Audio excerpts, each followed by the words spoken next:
Reinkarnasi Kaisar Iblis Abadi. Bab 1451. Menghadapi perubahan nasib yang tiba-tiba, tidak seorang pun tahu apa yang ada di dalam celah itu. Mungkin itu jebakan, atau mungkin itu situasi berbahaya yang membuat Anda berada di ambang kematian. Namun pada saat ini, manusia sudah kehilangan akal sehatnya, dan dengan hawa nafsu untuk mendapatkan keberuntungan dan kesucian di dalam hatinya, mereka pun menyerbu tanpa mempedulikan hidup dan mati, karena takut kalau mereka akan selangkah lebih lambat dari yang lain dan didahului oleh yang lain. Pemandangan ini tidak diragukan lagi spektakuler. Perubahan alam sungguh sesuai dengan namanya, seakan-akan dunia baru saja dibuka, dan pesona alam yang memancar telah membuat lingkungan dunia ilahi menjadi benar-benar baru. Setelah menghirup udara sekitar sejenak, semua orang terkejut saat mengetahui bahwa kultivasi mereka meningkat pesat, yang lebih baik daripada ribuan tahun latihan keras. Mereka tidak pernah mengalami bahwa ada jalan pintas menuju praktik spiritual. Xiao Chen dan yang lainnya, serta orang-orang dari Sekte Zhan Yue, juga merasakan gerakan itu dan terbang keluar. Mereka menyaksikan perubahan dunia yang mencengangkan, masing-masing dengan pikiran yang berbeda. Ini adalah perubahan takdir, sungguh luar biasa. Jika lingkungan ini bisa bertahan, setiap kultivator akan mampu mencapai kemajuan pesat.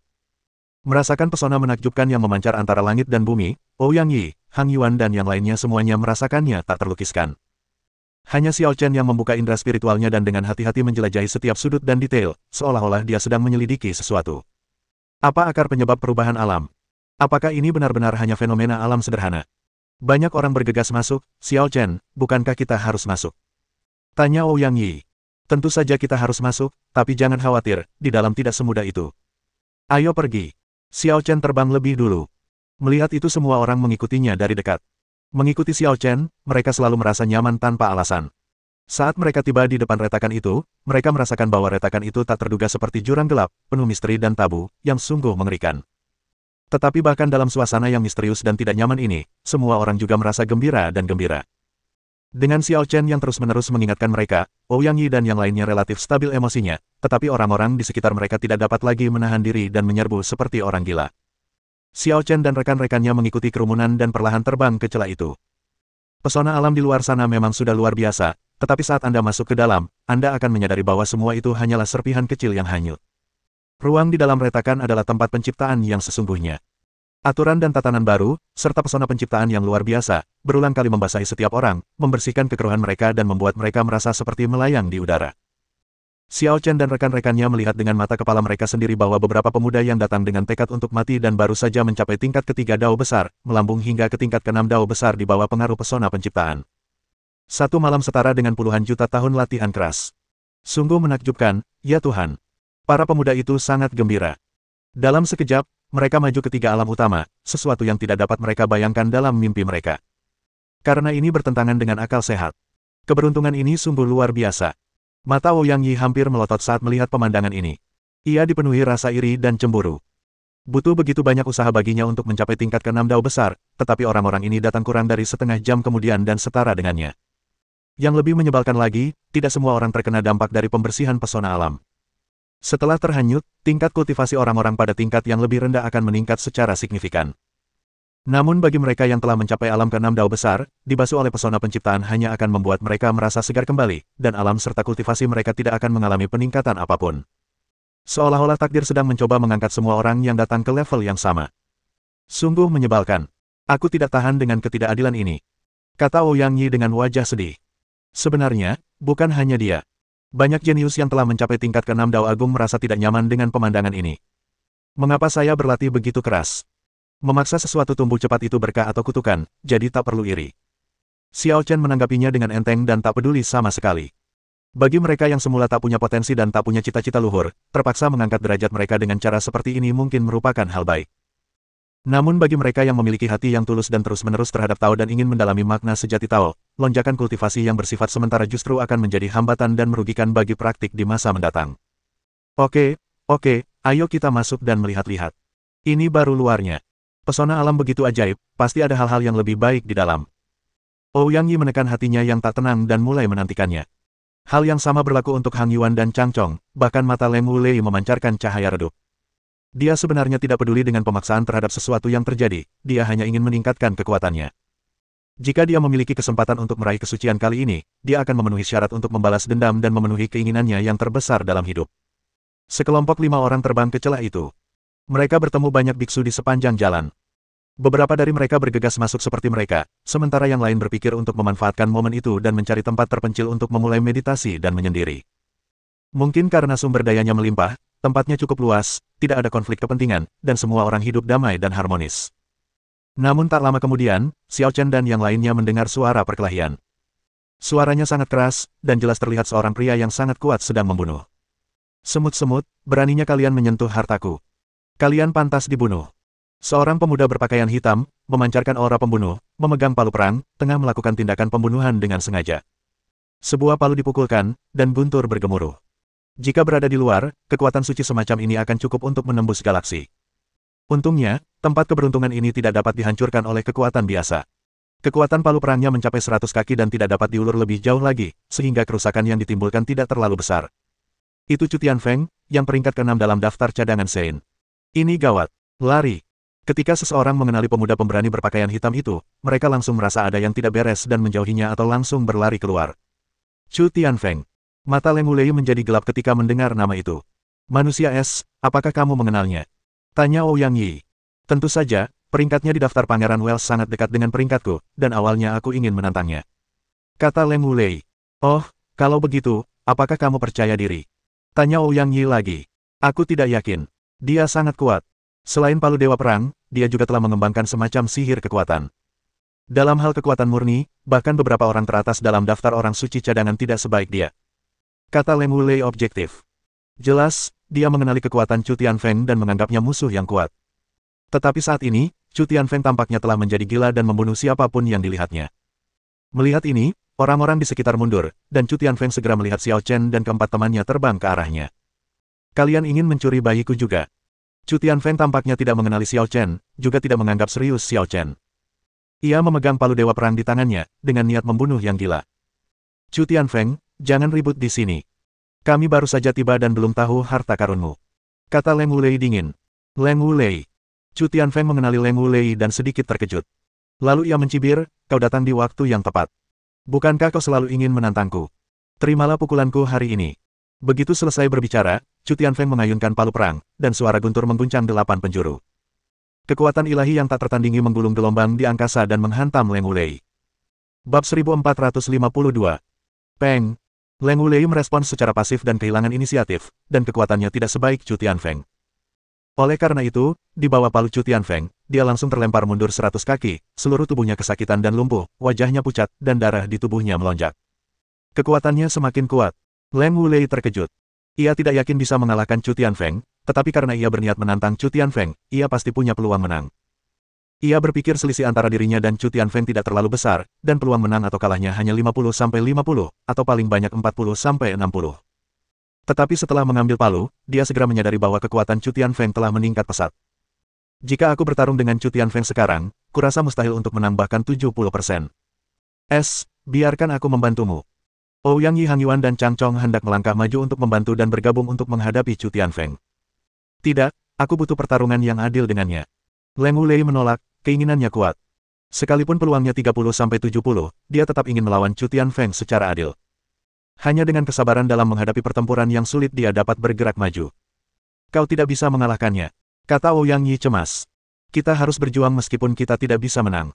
Leng Wulei keras kepala dan tidak mau mendengarkan nasihat apapun. Biarkan mereka bertarung 1 lawan 1, kita akan melihat ke depan. Kata Xiao Chen. Xiao Chen berbicara, dan Ouyang Yi dan yang lainnya secara alami patuh, dan berteriak, Ice Cube, hati-hati, jangan sampai terbunuh. Setelah mengatakan itu, Xiao Chen dan ketiga orang lainnya bersiap untuk mengambil jalan memutar, meninggalkan medan perang kepada Chu Tianfeng dan Leng Wulei. Bajingan, apa kalian memperlakukanku seperti udara? Chu Tianfeng tiba-tiba menyerah pada Leng Wulei dan langsung berdiri di depan Xiao Chen dan 3 lainnya. Ia berkata dengan suara berat, tidak ada yang bisa melewatiku hari ini. Hei, Chu Tianfeng, kau sungguh-sungguh mempermalukan dirimu sendiri. Tiba-tiba terdengar suara mengejek. Ketika Xiao Chen dan yang lainnya mendengar ini, mereka langsung mengenali suara itu. Mengikuti suara itu, dia melihat Pei Anqi, mengenakan gaun sutra merah, terbang ke arahnya dan memberikan Xiao Chen senyuman indah. Hai, Xiao Chen, senang bertemu denganmu lagi. Apakah kamu di sini untuk ikut bersenang-senang juga? Tanya Xiao Chen sambil tersenyum. Tentu saja. Bagaimana mungkin aku tidak berada di tempat yang begitu menarik? Pei Anqi terkekeh. Apakah kamu sendirian? Tanya Xiao Chen. Aku sendirian sekarang. Kata Pei Anqi, aku ingin bergabung dengan timmu, bolehkah? Selama kamu tidak punya niat buruk, kami menyambutmu. Kata Ouyang Yi sebelum Xiao Chen membuka mulutnya. Hei, Ouyang Yi, apa kau benar-benar percaya padaku? Pei Anqi tampak kembali ke penampilan uniknya yang biasa, dengan kilatan aneh sesekali di matanya yang indah. Saya hanya ingin bertanya satu hal. Apakah Anda yang memberitahu kami bahwa perubahan nasib terjadi di Galatia?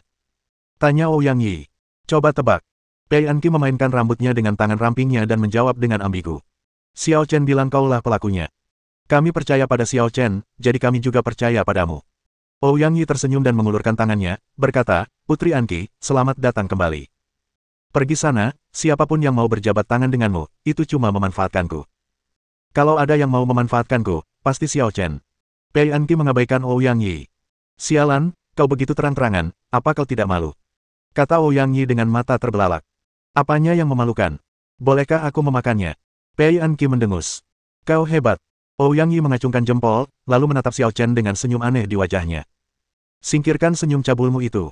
Xiao Chen hampir tidak bisa menahan diri untuk menamparkan Ouyang Yi. Wanita, sepertinya aku baru saja mendengar kata-kata yang tidak ramah. Tegur Chu Tianfeng dingin, beranikah kau mengatakannya lagi? Chu Tianfeng sebenarnya mengenal Pei Anqi. Berapa banyak orang yang belum pernah mendengar nama Putri Anqi. Namun, dunia mereka berbeda. Di matanya, Pei Anqi, yang ditakuti orang biasa, tak lebih dari perempuan gila yang bicara omong kosong dan berkekuatan rata-rata. Tak ada yang layak diperhatikan. Chu Tianfeng, serahkan harta karunmu, aku bisa mengampuni nyawamu.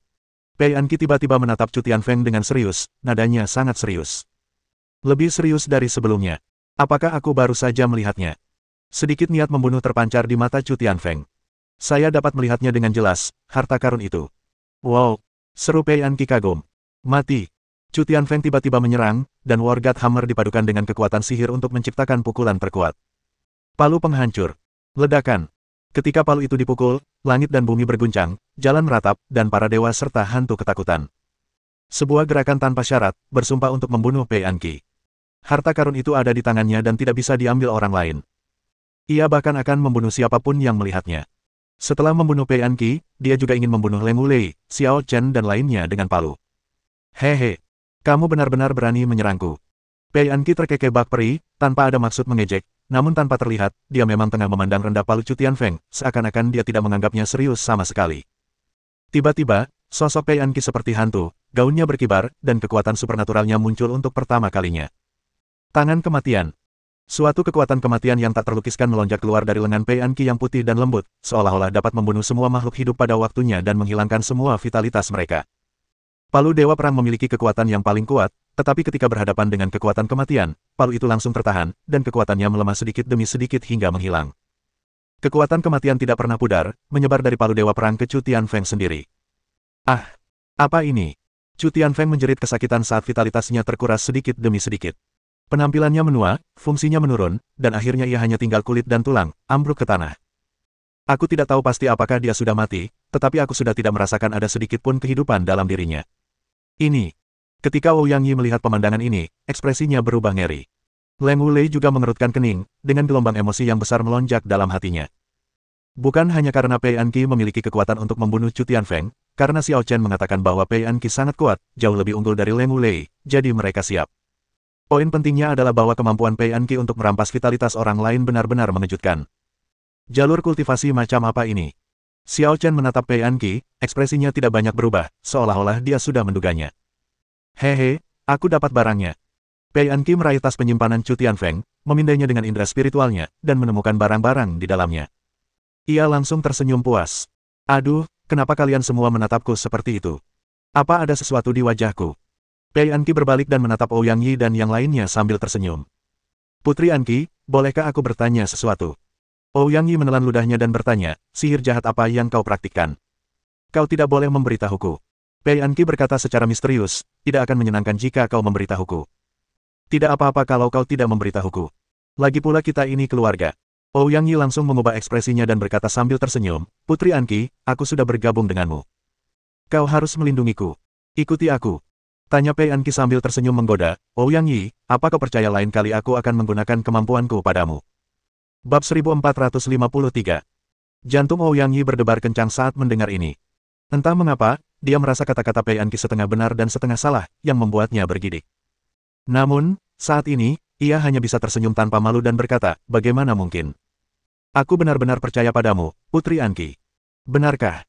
Pei Anqi mengerutkan bibirnya dan tersenyum, tidak lagi memperhatikan Ouyang Yi, tetapi melihat ke dalam tas penyimpanan Chu Tianfeng. Tak lama kemudian, ia mengeluarkan benda berwarna abu-abu kemasan yang tak beraturan dari tas penyimpanannya.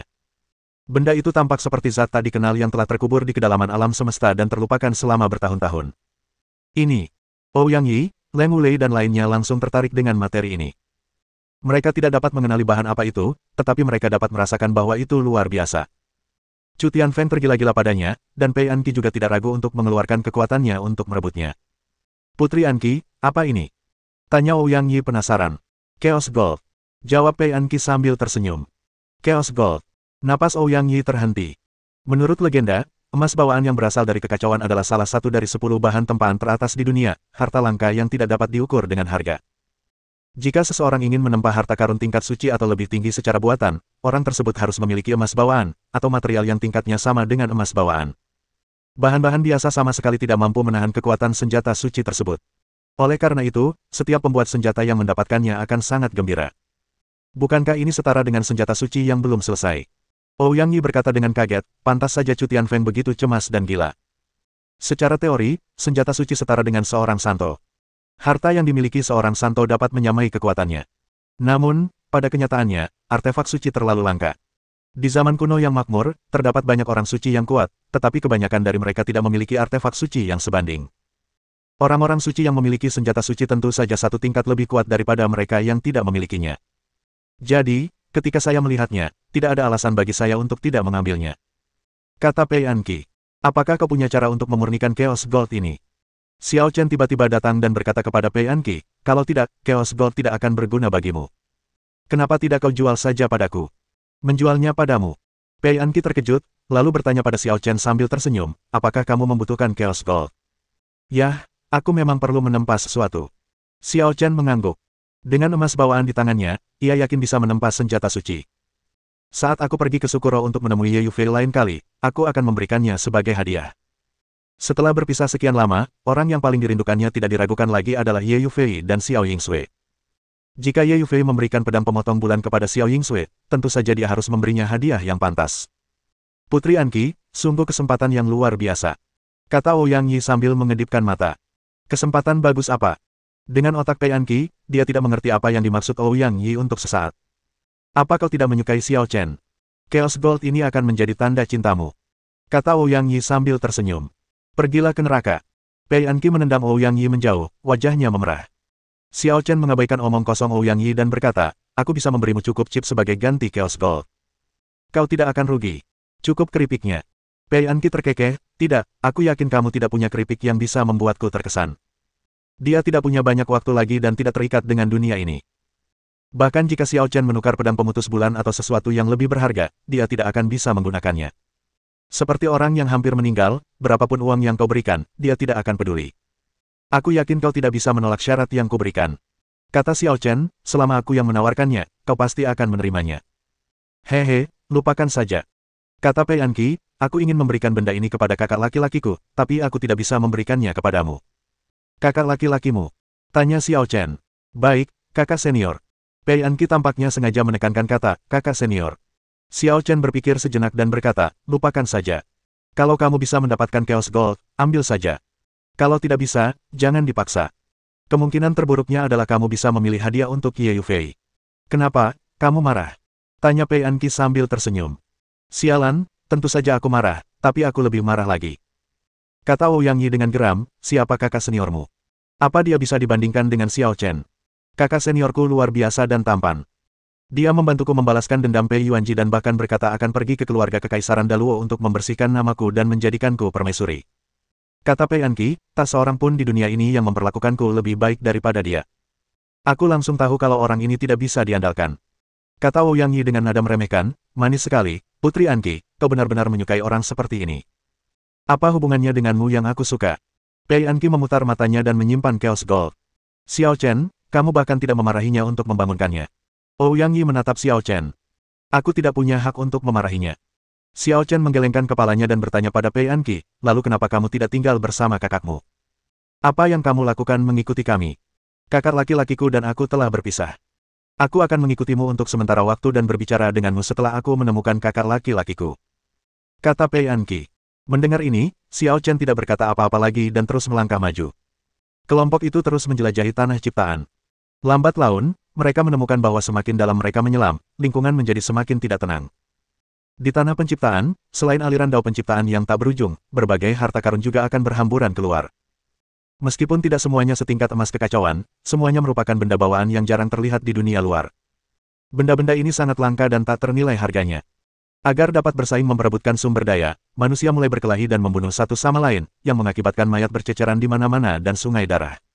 Tetapi Xiao Chen dan kelompoknya sangat tenang dan tidak terkejut. Pada saat ini, seorang pria dan seorang wanita saling mengejar di depan, menarik perhatian Xiao Chen dan yang lainnya. Orang yang berlari di depan adalah seorang wanita anggun berpakaian putih, dengan kemuliaan seorang ratu dan aura yang agung. Meskipun dia sedang melarikan diri, dia tampak santai dan tidak panik sedikitpun. Ini lebih seperti bersembunyi daripada melarikan diri, dan mereka tidak mau bertarung secara langsung.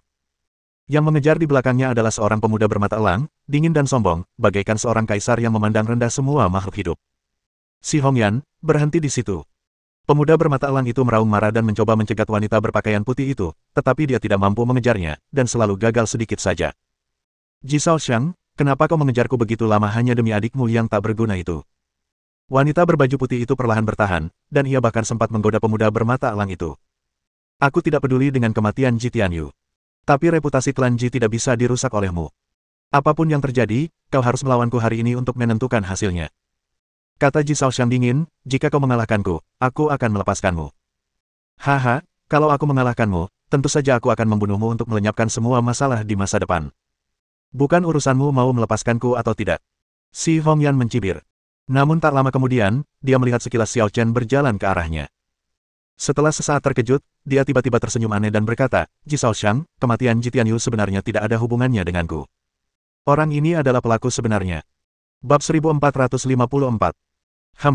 Ji Shaoxiang berhenti dan matanya tertuju pada Xiao Chen. Siapa dia? Xiao Chen tampak sangat asing, dan auranya tidak terlalu kuat. Dalam kesannya, tidak ada orang seperti itu. Tetapi bagaimana mungkin orang yang dipedulikan si Hongyan adalah orang biasa? Seperti yang dia katakan sebelumnya, dia tidak peduli dengan kematian Ji Tianyu. Yang dia pedulikan adalah lawan-lawannya yang setara, pesaingnya di kalangan generasi muda. Dia pasti makhluk yang sangat kuat, tak kalah hebat darimu dan aku. Kata si Hongyan sambil tersenyum. Kau tahu, Ji Tianyu mati karena dua alasan. Satu karena dia mengejarku tanpa ampun, dan yang lainnya karena dia memiliki esensi 5 elemen klan Siku. Terus kenapa? Tanya Ji Shaoxiang dingin. Separuh asal-usul 5 elemen masih ada di dalam dirinya. Si Hongyan menunjuk Xiao Chen. Mendengar ini, tatapan Ji Shaoxiang dingin dan tajam, bagaikan bilah pisau tajam yang ingin menusuk jantung Xiao Chen, benarkah yang dikatakannya? Itu setengah benar dan setengah salah, tapi kalau kematian Ji Tianyu disalahkan padaku, itu tidak masalah. Kata Xiao Chen santai, pokoknya, kalau dia tidak membunuh Ji Tianyu, aku pasti akan membunuhnya. Si Hongyan dan si Lier tampak persis sama, dan ia memiliki aura asal-usul 5 elemen. Identitasnya sudah jelas, ia adalah klon si Lier. Namun, kultivasi si Hongyan benar-benar mengerikan, telah mencapai batas alam ke-6 dao besar. Xiao Chen berani menyimpulkan bahwa orang nomor 1 dalam daftar pangeran orang suci jauh dari lawan si Hongyan. Orang-orang seperti si Hongyan, Ji Shaoxiang, dan Pei Anqi semuanya tidak tercantum dalam daftar orang suci cadangan, tetapi mereka dapat melampaui daftar tersebut. Kamu cukup berani. Wajar saja kalau si Lier menyukaimu. Si Hongyan menatap Xiao Chen dengan serius. Tentu saja, ini juga pertama kalinya dia melihat Xiao Chen. Alasan dia bisa mengenalinya adalah karena induksi antara asal-usul 5 elemen. Secara logika, karena wujud aslimu sudah mengikutiku, kau tetap milikku. Kata Xiao Chen dengan tenang, bersikaplah sedikit lebih hormat, dan mungkin akhirmu tidak akan seburuk itu. Xiao Chen sepenuhnya memahami pikiran si Hongyan. Jika diberi kesempatan, wanita ini pasti akan membunuhnya. Namun, dia tidak akan pernah memberi si Hongyan kesempatan ini. Kau ingin aku tunduk padamu seperti si Lier? Si Hongyan berkata sambil tersenyum, kurasa aku tidak perlu menjawab pertanyaan ini. Kau seharusnya tahu aku pasti akan menolaknya. Kau memang lebih kuat dari si Lier, tapi tidak sepintar dia, dan tidak semenarik dia. Kata Xiao Chen. Haha, sifat yang hanya dimiliki orang lemah itu menyenangkan. Si Hongyan mencibir, Xiao Chen, kau terlalu melebih-lebihkan dirimu sendiri. Meskipun harga diri dan aura seorang pria adalah titik terang, seperti apapun, kelebihan berujung pada kerugian. Terlalu sombong hanya akan membuat orang lain kesal. Bagaimana kau tahu kalau aku sombong, bukannya percaya diri? Tanya Xiao Chen. Jika kamu mampu menyapu bersih semua pahlawan dalam perubahan nasib ini, menjadi orang pertama yang meraih kesucian, dan mendominasi generasi muda, maka kamu akan memenuhi syarat untuk mengatakan apa yang baru saja kamu katakan. Ujar Si Hongyan. Sesederhana itu. Xiao Chen mencibir. Sederhana. Si Hongyan tertegun. Sombong. Raut wajah Ji Shaoxiang berubah dingin saat mendengar ini. Meskipun dia juga ingin bersaing untuk mendapatkan tempat pertama, dia tahu bahwa ada monster yang tak terhitung jumlahnya bersembunyi di 33 surga. Orang-orang itu jarang meninggalkan nama mereka di dunia luar. Mereka semua bersembunyi, tak menunjukkan diri, menunggu kesempatan untuk membuat gebrakan. Perubahan nasib tidak diragukan lagi merupakan kesempatan yang sempurna ini. Bahkan dengan kepercayaan dirinya, ia tak berani mengatakan bahwa dirinya tak terkalahkan. Saat Xiao Chen membuka mulutnya, ia tampak seperti tidak menganggap serius rekan-rekannya sama sekali, dan ia bisa dengan mudah menyapu bersih lawan manapun. Mungkin, Xiao Chen kurang berpengalaman dan tidak tahu berapa banyak monster yang mengintai di dunia ini, tetapi setidaknya dia dan Si Hongyan berdiri di depan Xiao Chen, bukan? Apakah Xiao Chen tidak menganggap serius dirinya dan Si Hongyan? Ji Shaoxiang sangat marah. Kakak, dan Pangeran Ji, maafkan aku.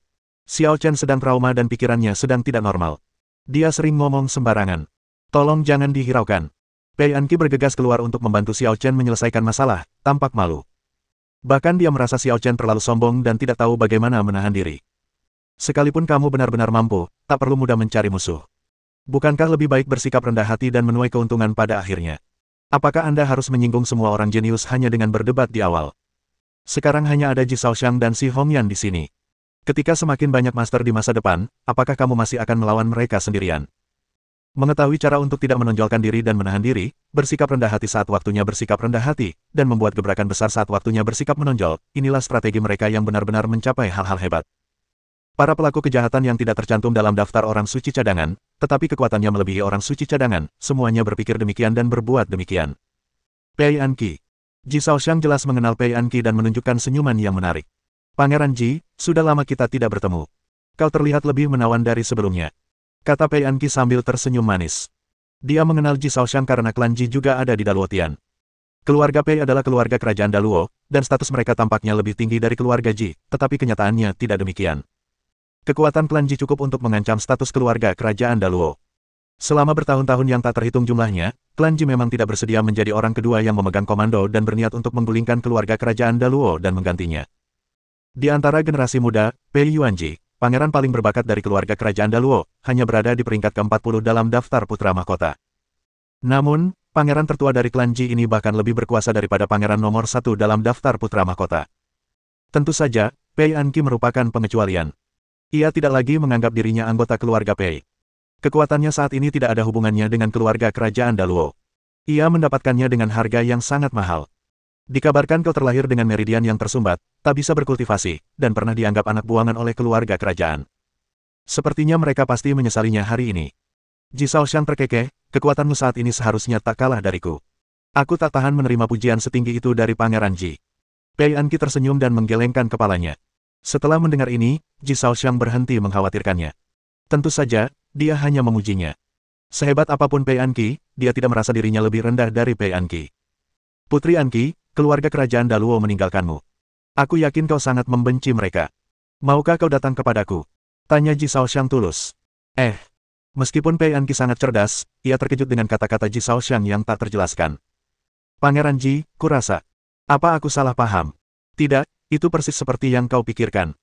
Kata Ji Shaoxiang serius, aku telah mengamalkan Taoisme seumur hidupku dan tidak pernah terpikirkan oleh wanita manapun. Tapi jika kau dan aku bersatu, itu akan menjadi hal yang luar biasa penting dan dapat sepenuhnya membalikkan keadaan di surga Daluo. Ji Shaoxiang pada dasarnya bukanlah tipe orang yang menghargai kecantikan. Di matanya, semua wanita hanyalah kerangka yang indah dan tak pantas mengganggu pikirannya. Dia ingin Pei Anqi mengikutinya hanya demi kepentingan, sehingga dia dapat mencapai efek tertentu dan memungkinkan klan Ji menggulingkan keluarga kerajaan Daluo. Bab 1455. Sekarang setelah kau mengatakannya, sepertinya aku perlu memikirkannya dengan serius. Pei Anqi tampak tertarik, seolah-olah dia benar-benar mempertimbangkan saran Ji Shaoxiang. Putri Anqi, tidak baik bagi seorang wanita untuk begitu pelin-pelan. Kata Ouyang Yi dengan nada menggurui, kau sudah punya kakak laki-laki, dan kau terjerat dengan Xiao Chen, dan sekarang kau mempertimbangkan untuk terlibat dengan pemuda tampan ini. Ada apa? Aku juga ingin setia, tapi aku takut dikhianati jika aku memberikan segalanya. Kenyataan mengatakan bahwa aku harus mencari beberapa cadangan dan tidak gantung diri di satu pohon. Pernyataan Pei Anqi terlalu cepat dan mengejutkan. Ouyang Yi. Saudari ini, kata-katamu sangat menarik. Si Hongyan menyipitkan matanya dan menatap langsung ke arah Pei Anqi. Benarkah? Aku dan adikku langsung cocok. Kata Pei Anqi sambil tersenyum. Haha, apa hubunganmu dengannya? Si Hongyan menunjuk Xiao Chen dan bertanya. Ini, tidak mudah dijelaskan. Pei Anqi memiringkan kepalanya dan berpikir sejenak. Apa yang sulit dijelaskan? Meskipun Xiao Chen tahu beberapa rahasia Pei Anqi, terkadang dia tidak tahu apa yang dipikirkan Pei Anqi. Saya selalu merasa dia sedang merencanakan sesuatu, tetapi sulit membedakan apakah dia teman atau musuh. Baiklah, cukup ngobrolnya. Aku tidak ingin membuang-buang waktu dengan kalian. Kata Xiao Chen kepada Ji Shaoxiang dan Si Hongyan, kalau kalian mau bertarung, aku akan menemani kalian. Kalau tidak, minggir. Aku sebenarnya sangat tertarik bertarung denganmu. Ji Shaoxiang memancarkan hasrat bertarung yang kuat. Namun pada saat ini, terdengar suara keras dari kedalaman tanah penciptaan, dan sebuah energi aneh yang lebih dahsyat daripada sajak dao penciptaan meledak. Ini. Ketika Ji Shaoxiang dan Si Hongyan mendengar ini, ekspresi mereka berubah. Mereka tidak tahu benda apa ini, tetapi mereka dapat menebak bahwa itu pasti sesuatu yang luar biasa, mungkin kesempatan tertinggi di tanah ciptaan. Pada saat seperti ini, bagaimana mereka masih punya energi untuk menyelesaikan dendam pribadi dengan Xiao Chen? Tanpa berkata sepatah kata pun, kedua lelaki itu berbalik dan bergegas masuk ke kedalaman tanah penciptaan. Ikuti aku. Xiao Chen mengatakan sesuatu kepada Ouyang Yi, Leng Wulei dan yang lainnya, dan segera bergegas masuk. Hanya Pei Anqi yang selangkah lebih lambat, bergumam dalam hati, itu energi heksagram. Aku tak menyangka akan muncul secepat ini. Ini heksagram terakhir. Rencana sang guru dan kakak senior pasti akan segera terwujud, dan rencananya pun bisa segera terwujud. Xiao Chen, jangan salahkan aku. Bisikan Pei Anqi yang nyaris tak terdengar mengungkapkan tekadnya. Dia tahu dalam hatinya bahwa jika rencananya gagal, dia akan berada dalam situasi yang tidak dapat diperbaiki, tidak ada pihak yang akan senang tentang hal itu, dan dia tidak akan bisa menjelaskannya kepada siapapun, dan tidak ada seorang pun yang akan mempercayainya. Namun demi harapan yang tak perlu di dalam hatinya, dia bersedia mengambil risiko. Ji Shaoxiang Si Hongyan berada di depan, dan Xiao Chen beserta kelompoknya berada di belakang. Tak lama kemudian, mereka tiba di sumber gangguan. Pergerakan tidak biasa tadi jelas menarik perhatian banyak orang, dan hampir 100 orang telah tiba sebelum mereka. Mereka bukanlah kelompok terakhir, masih banyak orang yang berkumpul di sini. Dalam waktu singkat, jumlah orang telah meningkat menjadi lebih dari 200. Di antara 200 orang ini, hanya segelintir yang memanfaatkan situasi. Kebanyakan dari mereka adalah elit. Belum lagi para jenius yang menduduki peringkat teratas dalam daftar orang suci cadangan, ada juga beberapa jenius tersembunyi yang tidak terkenal tetapi jelas tidak lemah. Benar-benar ada Crouching Tiger, Hidden Dragon. Ji Shaoxiang melirik kerumunan dan segera menyadari bahwa ada beberapa orang yang tidak bisa dilihatnya dengan jelas. Mereka seharusnya adalah master yang selevel dengannya dan Si Hongyan. Namun, sekarang, ia tak punya waktu untuk memperhatikan mereka. Perhatian Ji Shaoxiang teralih oleh sebuah lubang besar di depannya. Gerakan aneh tadi berasal dari lubang besar itu. Si Hongyan juga menatap lubang besar itu sambil berpikir. Apakah ada sesuatu di bawah lubang besar itu? Seseorang yang baru saja tiba juga bertanya kepada orang-orang di sekitarnya. Siapa tahu? Beranikah kau turun dan menyelidikinya? Apa yang perlu ditakutkan? Itu hanya lubang. Haha, lubang itu mengeluarkan aliran udara aneh yang bisa membuat orang kehilangan kemampuan terbang. Kalau kamu ke sana, kamu akan langsung jatuh. Ada yang baru saja jatuh dan belum keluar, dan tidak ada gerakan sama sekali di bawah sana. Aneh sekali.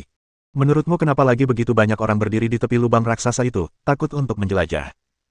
Setelah mendengar penjelasannya, mereka yang ingin mencobanya kemudian menyerah dan menunggu untuk melihat apa yang akan terjadi. Tidak ada yang mau menjadi kelinci percobaan dan membuka jalan bagi orang lain. Mereka menunggu setengah jam penuh, dan tidak seorang pun bergerak.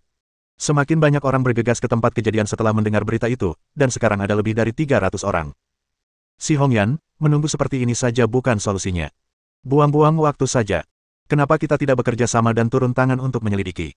Ji Shaoxiang menatap Si Hongyan dan menyarankan, tapi kita harus membuat kesepakatan dulu. Selama waktu ini, kau tidak boleh menggunakan taktik licik. Kalau tidak, kau akan dianggap hina.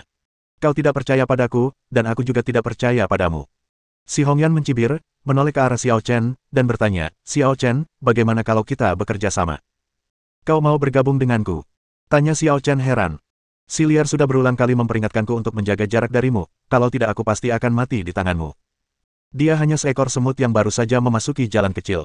Apa yang bisa dia pahami? Kata Si Hongyan dengan nada menghina. Jika kau bisa membantuku meraih keberuntungan, kita bisa bersama selamanya dan menjadi sepasang kekasih abadi. Aku memiliki semua yang dimiliki si liar, dan aku juga memiliki semua yang tidak dimilikinya. Bukankah aku lebih baik darinya? Di matamu, pasangan abadi itu hanyalah alat tawar-menawar. Aku tidak ingin menghabiskan seluruh hidupku dengan boneka, jadi lupakan saja. Xiao Chen menggelengkan kepalanya. Orang-orang seperti Jisao dan Si Hongyan pada dasarnya melakukan hal itu untuk mengolah Taoisme dan menyingkirkan hasrat romantis mereka. Dalam kehidupan sebelumnya, Xiao Chen memiliki beberapa pemikiran serupa. Namun kematian Bu Yunyan membuatnya menyadari beberapa kebenaran dan keadaan pikirannya berubah. Dalam hidup ini, ia tidak akan mematahkan perasaan.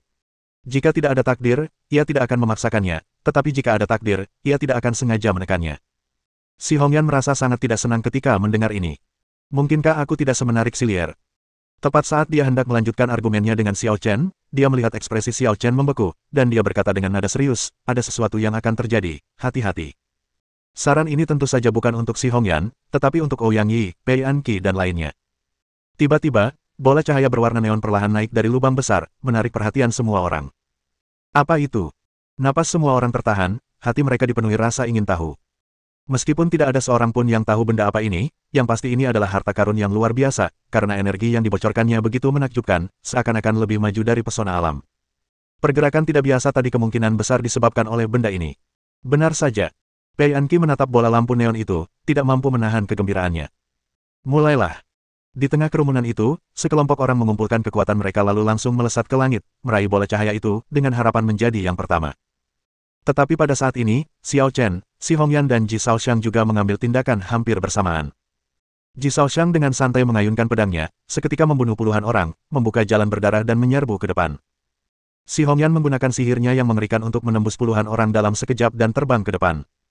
Adapun Xiao Chen, dia tidak melukai siapapun dan langsung berteleportasi ke depan. Dalam sekejap, Xiao Chen, Si Hongyan, dan Ji Shaoxiang mengulurkan tangan mereka secara bersamaan dan menyentuh bola cahaya neon. Ledakan. Bola lampu neon itu tak mampu menahan kekuatan ketiga orang itu dan langsung meledak. Energi yang tak tertandingi menyapu seluruh area. Bab 1456. Peng. Bola cahaya neon itu meledak, dan dampaknya menghantam ketiga orang itu. Ketiganya merasakan ada yang tidak beres dan menggunakan kekuatan untuk mundur, tetapi mata mereka tertuju pada bola cahaya yang meledak, menunggu kesempatan untuk bergerak lagi. Setelah bola cahaya itu meledak, ia mengambil bentuk bintang dan terbang secara acak di ruang sempit ini. Ia seperti bayi yang baru lahir, dengan sedikit kesadaran. Melihat begitu banyak orang yang meneteskan air liur di atasnya, ia tampak sangat panik, sehingga ia terbang ke sana kemari secara acak. Xiao Chen, Si Hongyan dan Ji Shaoxiang semuanya menatap cahaya bintang, jelas bertekad untuk mendapatkannya dan tidak akan melepaskannya. Meskipun orang-orang di sekitar juga memperhatikan mereka dengan penuh rasa iri, setelah melihat kekuatan mengerikan Ji Shaoxiang dan Si Hongyan, mereka tidak berani maju untuk bertarung, karena takut menjadi korban. Sepertinya kita bertiga masih tidak bisa menghindari pertempuran, kata Ji Shaoxiang dengan nada serius. Si Hongyan tidak lebih lemah darinya dan kekuatannya tak terduga. Xiao Chen bahkan lebih misterius, berbicara dengan nada arogan tetapi tidak pernah berusaha. Ketiganya baru saja bertarung, dan di permukaan hasilnya seri, tidak ada yang diuntungkan, dan tidak ada yang dirugikan secara nyata. Namun jelas bahwa mereka bertiga hanya menahan diri dan menguji keadaan. Akan tetapi, mustahil untuk menentukan siapa yang paling banyak bertahan. Intuisi Ji Shaoxiang mengatakan kepadanya bahwa Xiao Chen adalah orang yang berusaha paling sedikit. Dengan kata lain, Xiao Chen kemungkinan besar adalah yang terkuat di antara mereka bertiga. Ji Shaoxiang memiliki kesadaran ini, dan Si Hongyan tentu saja juga memilikinya. Dia memang berniat membunuh Xiao Chen, salah satu alasannya adalah asal-usul 5 elemen, dan yang lainnya karena dia tidak ingin ada pria yang menodai Silier. Bagaimanapun, dia akhirnya akan bergabung dengan Silier. Tidak, seharusnya dialah yang melahap Silier. Dia tidak membiarkan Silier menjadi kotor. Tetapi pada saat ini, dia menyadari bahwa kekuatan Xiao Chen melampaui harapannya, dan pikirannya telah berubah. Xiao Chen, apa yang kukatakan tadi bukan lelucon. Jika kau bersedia membantuku, aku dan Silier bisa menjadi wanitamu, kata Si Hongyan. Aku tak berani mengakui wanita yang bisa saja menusukku kapan saja. Xiao Chen terkekeh. Kalau kau ingin merebut harta karun itu, kau harus mengandalkan kemampuanmu. Apa kau benar-benar berpikir aku tak bisa merebutnya darimu? Si Hongyan marah dengan dingin, aura Tao yang agung terpancar dari tubuhnya. Ia mengenakan gaun putih yang memukau, menunjukkan keanggunannya yang tak tertandingi. Tiba-tiba, kekuatannya meningkat. Ia melangkah maju, melambaikan tangan rampingnya, dan merapal mantra penahan untuk menangkap cahaya bintang, lalu hendak menggenggamnya. Si Hongyan, aku tidak berniat menyerah. Ji Shaoxiang bergerak di saat yang tepat, melambaikan tangannya, dan memanggil pedang ajaib, menebas Si Hongyan. Cahaya ilahi bersinar dengan kecemerlangan ilahi, dan dengan satu tebasan kekuatan, hukum Dao Agung terputus, dan waktu dan ruang tampaknya terputus. Keluar dari sini.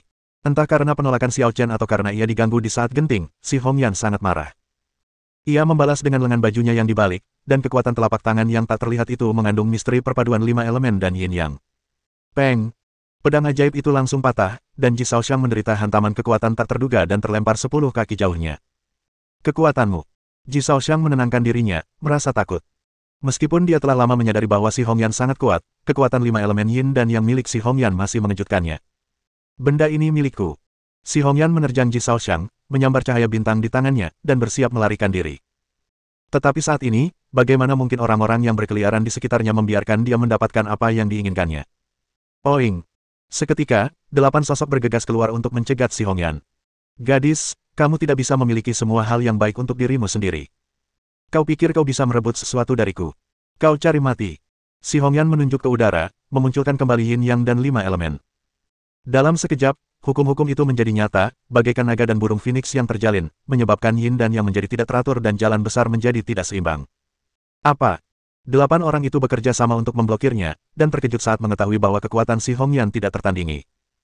Keenam pria itu hancur di tempat, dan 2 lainnya memiliki keterampilan yang mendalam, tetapi mereka juga memuntahkan darah dan terbang mundur, tidak mampu menahan satu pukulan pun. Bagaimana bisa begitu kuat? Keduanya tidak percaya. Mereka berdua jauh lebih kuat daripada ke-6 orang lainnya, dan juga merupakan jenius yang terpendam. Mereka yakin bahwa mereka lebih kuat daripada orang nomor 1 dalam daftar orang suci cadangan. Ketika mereka melihat Si Hongyan dan Ji Shaoxiang bertarung sebelumnya, mereka tidak melihat sesuatu yang istimewa dan yakin bahwa mereka dapat mengalahkan Si Hongyan dengan jumlah mereka. Namun setelah kontak pribadi, mereka menyadari bahwa mereka seperti katak dalam sumur. Jika kau ingin mati, kejar saja aku. Si Hongyan menyapukan tatapan dinginnya dengan aura mengintimidasi. Setiap orang yang menatapnya merasa dingin dan tanpa sadar mundur beberapa langkah. Melihat ini, Si Hongyan mencibir bercanda dan hendak pergi. Xiao Chen, hentikan dia. Ouyang Yi mengambil pedang beratnya, siap untuk mencegat Si Hongyan. Apakah kamu sekarat? Xiao Chen meliriknya dan berkata dengan tenang, dia bisa membunuhmu dalam sedetik hanya dengan satu tarikan napas. Biarkan saja dia pergi begitu saja. Ouyang Yi terkejut. Ini bukan gaya Xiao Chen. Cahaya bintang itu bukan benda biasa. Apa kau benar-benar rela melepaskannya? Pei Anqi juga merasa aneh. Jangan khawatir, dia tidak bisa pergi. Xiao Chen menggelengkan kepalanya. Kekuatannya luar biasa, dan Tuan Muda Ji sedikit lebih lemah darinya. Tapi dia bukannya tak terkalahkan. Ouyang Yi dan Pei Anqi terkejut dan waspada. Haha, gadis kecil, bukankah menurutmu kita ini manusia? Tiba-tiba, 2 sosok hantu menghalangi jalan Si Hongyan. Meskipun mereka telah menyaksikan kekuatan Si Hongyan sebelumnya, mereka berdua tidak terduga saat menghadapi Si Hongyan saat ini, dan mereka mengungguli Si Hongyan dalam hal momentum. Yang mengejutkan orang-orang di sekitar mereka adalah bahwa kedua orang ini sama sekali tidak muda, melainkan monster tua yang telah hidup entah berapa tahun. Seorang Sudo Santo yang kuat. Beberapa orang terdiam, terkejut dan marah. Kedua orang ini bukanlah orang jenius di generasi muda, melainkan orang suci semu di generasi tua. Hei, siapa bilang cuma kalian anak muda yang bisa ikut mengubah takdir?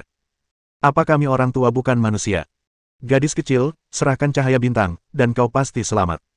Kedua orang suci semu dari generasi tua itu memiliki ekspresi main-main atau bercanda di wajah mereka, dan bertekad untuk mendapatkan bintang di tangan Si Hongyan. Keluar. Si Hongyan hanya mengucapkan satu kata, dan dia sama sekali tidak mempercayai kata-kata kedua orang suci semu itu. Mencari kematian. Seorang lelaki tua bertubuh gempal dan tampak suci itu geram dan menamparkan Si Hongyan dengan telapak tangannya. Para santo palsu tidak dianggap berada dalam wilayah suci, tetapi bagaimanapun juga mereka ada hubungannya dengan kata santo. Bahkan seorang jenius tingkat naga sejati tidak akan mampu menahan serangan acak dari seorang Sudo Santo. Pada saat ini, orang suci palsu ini murka, dan dia menyerang dengan kekuatan yang mematikan, dengan maksud untuk memusnahkan Si Hongyan. Orang suci palsu, apa yang aneh tentang itu? Si Hongyan sama sekali tidak takut. 5 elemen yin dan yang menyelimuti tubuhnya. Pakaian putihnya bersih tanpa noda, membuatnya tampak semakin anggun saat ini. Yin dan yang berhubungan terbalik. Dalam pertarungan sebelumnya dengan Ji Shaoxiang dan 8 jenius lainnya, ia tampak menyerang secara acak. Namun kini, menghadapi orang suci semu itu, ia tidak lagi menyembunyikan kelemahannya, dan baik kekuatan maupun jurusnya mencapai level yang lebih tinggi. Ledakan. Dalam pertarungan pertama mereka, Si Hongyan dan Sudo Sage sama-sama terkejut, dan mereka seimbang, tak ada yang menyerah. Kekuatanmu telah mencapai level Sudo Santo, kau. Orang suci palsu yang agak gemuk itu sangat terkejut. Ia pikir gerakan ini cukup untuk membunuh Si Hongyan, tetapi ia tidak menyangka Si Hongyan bisa melawannya secara langsung. Kamu masih jauh. Rambut hitam Si Hongyan berkibar, dan ia merentangkan tangannya. 99 rantai jalan terbentang di belakangnya, menunjukkan sikap arogannya. Bab 1457. 99 tanda jalan. Belum lagi orang-orang di sekitar tercengang, bahkan orang suci semu yang bertubuh agak gemuk itu pun terkejut. Si Hongyan telah menyempurnakan Dao Agung ke tingkat yang paling sempurna dan berada di puncak alam nirvana. Ia hanya selangkah lagi dari alam suci. Selain itu, pengetahuannya tentang yin dan yang serta 5 elemen tidak kalah dari orang suci palsu, dan bahkan mungkin lebih kuat. Mati. Niat membunuh si Hongyan meluap-luap, 99 jejak jalan bersinar dengan cahaya ilahi, pedang ketertiban muncul, memotong waktu dan ruang. Orang suci semu yang agak gemuk itu hanya merasa waktu dan ruang di sekitarnya hancur. Ia terperangkap dalam sangkar sempit yang tak terlihat, tak mampu melarikan diri. Ia harus menghadapi pedang ketertiban yang mengerikan dan langsung terjebak di jalan buntu. Bagaimana mungkin orang suci ini bisa dikalahkan olehmu? Orang suci palsu yang agak gemuk itu menolak menerima hal ini dan meraung putus asa. Ia mengerahkan seluruh energinya dan menggabungkannya menjadi satu gerakan terakhir, mencoba menerobos kurungan si Hongyan. Namun, penjara jalan raya si Hongyan sangat mengerikan. Bahkan dengan kekuatan penuh orang suci semu itu, ia hanya bisa mengguncangnya sedikit dan menciptakan retakan kecil, tetapi tidak dapat menghancurkannya sepenuhnya. Pada saat ini, pedang ketertiban masih datang dan menembusnya. Engah. Orang suci semu yang agak gemuk itu dicekik sampai mati dengan pisau, dan darah orang suci semu itu tertumpah di seluruh tempat kejadian. Kakak senior. Melihat hal ini, seorang Sudosanto lainnya diliputi kesedihan. Ketika dia menatap si Hongyan lagi, dia tampak ketakutan seolah-olah dia telah melihat hantu. Meskipun si Hongyan terengah-engah saat itu dan jelas kelelahan, dia sebenarnya baru saja membunuh seorang Sudosanto. Belum lagi dia tidak pernah meninggalkan alam Sein, apakah itu berarti Sein palsu itu tak terkalahkan? Bagaimana mungkin dia dibunuh oleh seorang junior hanya dalam 2 atau 3 gerakan? Wanita mesum macam apa ini? Ouyang Yi ketakutan melihat pemandangan itu. Si Hongyan benar-benar membunuh seorang santo palsu, dan harga yang dibayarnya tidak terlalu tinggi. Kecuali sedikit kelelahan fisik, saya tidak terluka. Dia belum sempurna, karena separuh asal-usul 5 elemen berasal dariku. Kata Xiao Chen dengan tenang, jika dia benar-benar menyatu dengan yin dan yang dan 5 elemen, membunuh orang suci palsu itu akan sangat mudah. Kalau begitu dia tak terkalahkan, dan kau masih bilang ada yang bisa menghentikannya. Ouyang Yi bingung. Aku tidak sedang membicarakan 2 orang suci palsu itu. Masih ada guru-guru di dekat sini. Kata Xiao Chen, mereka hampir sampai, saatnya bertindak. Begitu Xiao Chen selesai berbicara, riak-riak tiba-tiba muncul di ruang di sekitar si Hongyan, dan gerakan mematikan yang tak terduga menyerang si Hongyan secara langsung. Si Hongyan telah menghabiskan banyak energi untuk membunuh Sudo Sein, dan sekarang sangat lemah. Ia tiba-tiba diserang oleh jurus mematikan yang tersembunyi di ruang hampa, dan tampaknya tak mampu menahannya. Dia berusaha sekuat tenaga menggunakan hukum 5 elemen, tetapi sulit untuk mengimbangi gerakan mematikan spasial. Ledakan. Untuk pertama kalinya, si Hongyan berada dalam posisi yang tidak menguntungkan dan terlempar ratusan kaki jauhnya. Betapa hinanya kamu. Si Hongyan menyeka darah dari sudut mulutnya dan menatap dingin ke arah tertentu di angkasa. Meskipun musuh bersembunyi dengan baik, dia menyerangnya secara tiba-tiba, dan dia telah menyadari posisinya. Kenapa kamu tidak muncul? Aku sudah menemukanmu. Kata si Hongyan dingin. Dia tidak ada di tempat itu, dia ada di belakangmu. Xiao Chen tiba-tiba mengingatkan si Hongyan. Apa? Ekspresi si Hongyan tiba-tiba berubah. Apakah dia salah melihatnya? Gadis, banyak sekali kekurangannya. Tiba-tiba, ruang di belakangnya terpelintir dan mengembun menjadi kepalan ruang, menghantam punggung si Hongyan. Namun, dengan pengingat Xiao Chen, si Hongyan telah membuat beberapa persiapan dan mengambil tindakan pembelaan tepat waktu. Peng! Saat kekuatan itu bersentuhan, si Hongyan meluncur beberapa kaki di dalam ruang, menciptakan jarak. Hah, kamu benar-benar bisa menghindarinya. Seorang pemuda aneh muncul di lokasi di mana ruang terdistorsi. Pemuda itu mengenakan jubah panjang berkerah tinggi yang menutupi seluruh lehernya. Ciri khasnya yang paling menarik perhatian tentu saja rambut merah menyala panjangnya, yang membuatnya tampak sedikit jahat. Siapa kau? Si Hongyan menatap pemuda berambut merah itu dengan ekspresi serius dan bertanya, bagaimana kau bisa muncul di belakangku tanpa bersuara? Sederhana saja, karena aku mengolah Dao Agung Ruang. Pemuda berambut merah itu berkata dengan tenang namun sedikit ragu, aku bisa mengendalikan ruang apapun sesuka hati. Itu benar-benar dia. Pei Anqi menunjukkan ekspresi lega dan waspada. Sang pengendali angkasa, seorang iblis yang ahli dalam bidang jalan angkasa, sama sekali tidak kalah kekuatan dengan kakak laki-lakinya Bai Yu, dan kemungkinan besar merupakan orang nomor 1 di generasi muda. Dia telah mengingatkan Xiao Chen untuk tidak menjadikan orang ini musuh. Namun dilihat dari situasi saat ini, perebutan heksagram tidak dapat dihindari. Bahkan dia harus mengambil tindakan. Apakah jalan angkasa lebih unggul dari yang lain? Si Hongyan mencibir. Ia sangat tidak senang dengan sikap arogan dan superior pemuda berambut merah itu. Apakah lebih unggul dari yang lain? Bukankah kau sudah mengalaminya? Tanya pemuda berambut merah itu, jika tak ada yang mengingatkanmu, kau pasti sudah kehilangan separuh nyawamu sekarang. Pada titik ini, Ia melirik Xiao Chen lagi dan berkata dengan acuh tak acuh, temanku, fakta bahwa kau bisa menemukanku membuktikan bahwa pencapaianmu di luar angkasa juga cukup bagus. Bagaimana kalau kita cari waktu untuk bertukar pikiran? Setiap kultivator akan selalu bersentuhan dengan konsep ruang, jadi mereka akan terlibat di dalamnya sampai batas tertentu. Hanya saja mereka tidak berspesialisasi dalam ruang sepertimu. Kata Xiao Chen santai, kalau kau ingin bertukar pengalaman, aku akan memanfaatkannya. Tidak masalah, aku akan meminta saranmu setelah aku membunuh wanita ini. Begitu dia selesai berbicara, pemuda berambut merah itu melangkah maju. Dalam sekejap, ruang bergetar dan hukum ruang berlaku, seolah-olah hantu pemuda berambut merah yang tak terhitung jumlahnya muncul di saat yang sama. Pisau pembelah Yin Yang. Meski tampak hanya ilusi belaka, si Hongyan tak berani gegabah. Ia mendorong Yin dan Yang hingga ekstrim, mengubah hukum menjadi pisau, ingin membelah ruang. Namun, ruang itu terasa 10.000 kali lebih kuat. Pisau hukum ini bagaikan seekor semut yang mencoba mengguncang pohon. Ia sama sekali tidak mampu memotong ruang. Malahan, bilahnya hancur berkeping-keping oleh daya pantul yang dahsyat. Bagaimana mungkin? Si Hongyan terkejut. Mengendalikan ruang hanyalah permulaan. Memperkuat ruang adalah inti dari jalan ruang. Setiap ruang, di bawah kendaliku, dapat diperkuat 10.000 kali lipat. Pisaumu tak berguna. Seperti melontarkan komentar kritis, pemuda berambut merah itu melangkah ke udara dan melakukan gerakan santai. Engah. Pakaian putih si Hongyan berlumuran darah dan dia menderita cedera serius yang mengancam jiwanya. Saya benar-benar kalah. Kesadaran si Hongyan mulai menjadi kacau, amarah, kebencian, penyesalan dan kengganan. Segala macam emosi menyerbu ke dalam hatinya. Dia telah sampai pada tempatnya saat ini, dan telah mengalami cobaan kematian yang tak terhitung jumlahnya.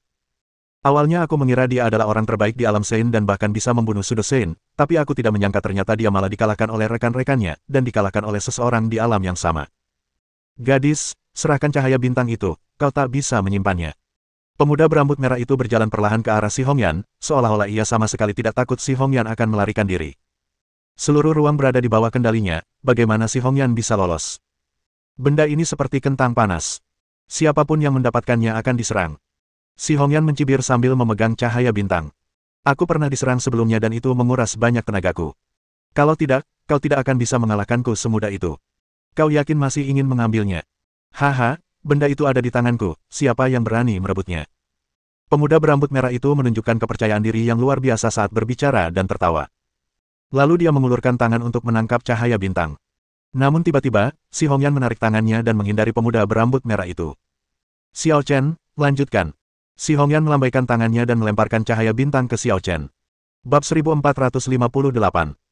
Pemuda berambut merah itu sedikit tertegun sebelum menunjukkan senyum dingin. Karena kau tahu aku bisa mengendalikan ruang, kenapa kau melempar benda-benda di depanku? Apa kau pikir kau bisa melakukannya? Begitu dia selesai berbicara, dia melambaikan tangannya dengan santai dan ruangan pun membeku. Bola cahaya bintang membeku di udara dan tidak bisa lagi terbang menuju Xiao Chen. Oh tidak. Ekspresi pucat si Hongyan menambahkan sedikit kepanikan. Mengendalikan ruang memang terlalu merepotkan. Kita tidak bisa memanipulasi ruang dan memanfaatkannya untuk kepentingan pribadi. Selama mereka masih bertarung di luar angkasa, pada dasarnya tidak ada seorang pun yang bisa melakukan apapun terhadap pemuda berambut merah itu. Avenue of Space sungguh mengerikan. Oh, pada akhirnya, kau tidak bisa lepas dari genggamanku.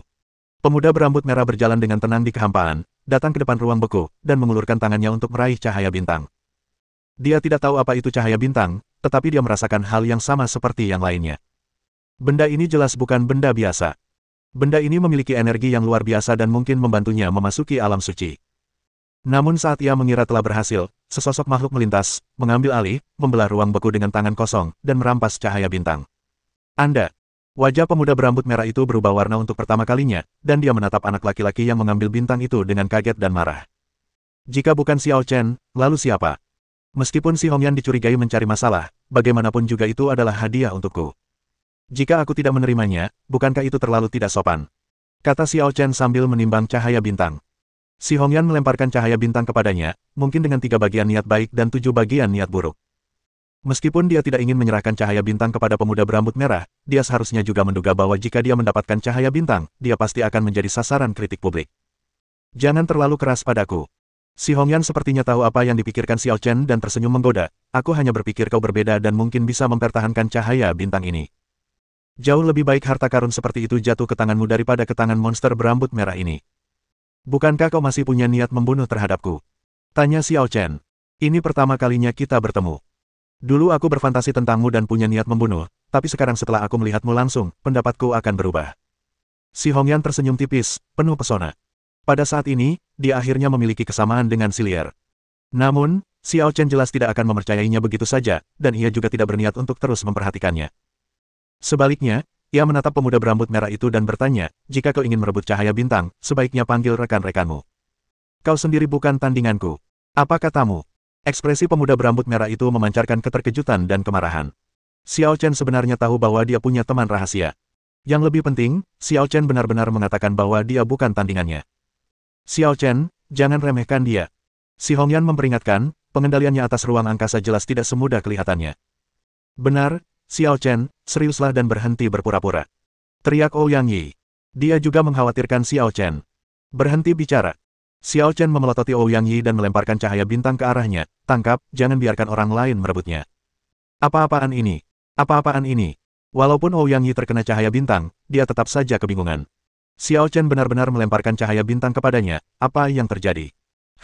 Pemuda berambut merah itu pun ikut terkejut dan tak sempat bereaksi serta mencegat. Siapakah Ouyang Yi? Xiao Chen benar-benar melemparkan harta yang begitu penting kepadanya. Xiao Chen, apa yang kau lakukan?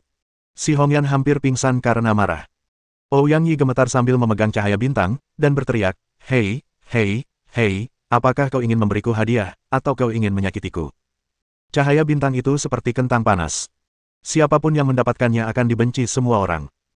Ketika benda itu berada di tangan si Hongyan, pemuda berambut merah, dan Xiao Chen, orang-orang di sekitar mereka masih waspada dan tidak berani merebutnya dengan mudah, tetapi sekarang benda itu berada di tangan Ouyang Yi, semua orang mulai bersiap untuk bergerak. Siapa Ouyang Yi? Dia bahkan tidak bisa masuk daftar putra mahkota. Bukankah mudah untuk merampoknya? Ouyang Yi, apa kau mau terus mengikutiku dan memanfaatkan situasi ini? Sudah waktunya kau berkontribusi. Kata Xiao Chen dengan tenang, aku akan membantumu menghalangi pria berambut merah ini, dan kau bisa menangani musuh lainnya sendiri. Persetan. Ouyang Yi benar-benar ingin mengutuk, tetapi saat ini para jenius di sekitarnya sudah menyerbu ke depan, dan bahkan ada seorang Sudo Santo yang tersembunyi di antara mereka. Persetan, ayo. Ouyang Yi memegang pedang berat di tangannya, siap untuk bertempur dalam pertempuran besar. Tentu saja dia tidak sendirian, Hang Yuan, Chang Chong dan Leng Wulei semuanya ada di sisinya, berjuang bersama. Adapun Pei Anqi, dia berdiri di ujung, dan tidak seorang pun tahu apa yang dipikirkannya. Cahaya bintang akan jatuh ke tanganku cepat atau lambat. Sebelum itu, aku akan memberimu pelajaran, dasar bocah bodoh. Pemuda berambut merah itu murka. Ia melambaikan tangannya untuk menyerap kekuatan jalan tersebut. Ruang di sekitarnya tiba-tiba menjadi seperti boneka yang ia manipulasi, terus-menerus terdistorsi di bawah pengaruhnya. Xiao Chen, hati-hati. Dia tidak hanya mengendalikan ruang, tapi juga memperkuatnya. Ini tidak sesederhana pemahaman orang biasa tentang ruang.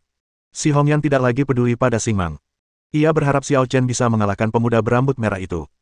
Dia mengira Xiao Chen melemparkan cahaya bintang kepada Ouyang Yi karena dia mungkin ingin menghadapi pemuda berambut merah itu dengan sepenuh hati. Artinya Xiao Chen kurang percaya diri dan tidak yakin bisa mengalahkan pemuda berambut merah itu. Kalau kau terluka, pergilah dan rawatlah. Kau tak perlu ikut campur. Kata Xiao Chen ringan, sambil menasihati si Hongyan, ia berubah menjadi pedang dan menebas pemuda berambut merah itu. Dasar bodoh. Pemuda berambut merah itu ingin sekali melakukannya, tetapi ia malah semakin marah ketika melihat Xiao Chen menyerang dengan begitu santainya. Pergilah ke neraka. Pemuda berambut merah itu mengendalikan ruang, dan kekuatan mencekik mengikat Xiao Chen dengan erat. Namun, pada saat ini, pedang yang terkondensasi di tangan Xiao Chen bagaikan pedang penghancur sejati yang mengabaikan pertahanan. Pedang itu langsung merobek kehampaan dan membelah ruang sempit itu menjadi jalan kosong. Apa? Pemuda berambut merah itu terkejut. Itu benar-benar dipotong-potong. Mata si Hongyan melebar tak percaya. Dia baru saja mencobanya, dan dengan seluruh tenaganya dia telah memadatkan pedang hukum, tetapi itu tidak dapat mengguncang ruang yang diperkuat oleh pemuda berambut merah itu sedikitpun. Namun, saat Xiao Chen tengah berbicara kepadanya, dia dengan santai mengayunkan pedangnya dan benar-benar menerobos ruang di hadapan pemuda berambut merah itu. Bukankah ini terlalu kuat? Apakah ini satu-satunya cara untuk menjelajahi luar angkasa? Dengan kata-kata dingin, Xiao Chen melambaikan tangannya dan mengejar dengan pedang lain. Dalam sekejap, cahaya pedang itu langsung menuju ke jalan kosong yang telah terbelah sebelumnya, dan langsung menebas pemuda berambut merah itu. Engah! Pemuda berambut merah itu terkena sabetan pedang dan terpental jauh, menderita luka parah, dan menabrak dinding batu sejauh 100 kaki. Ini! Si Hongyan benar-benar terkejut, dan wajah cantiknya dipenuhi dengan kebingungan.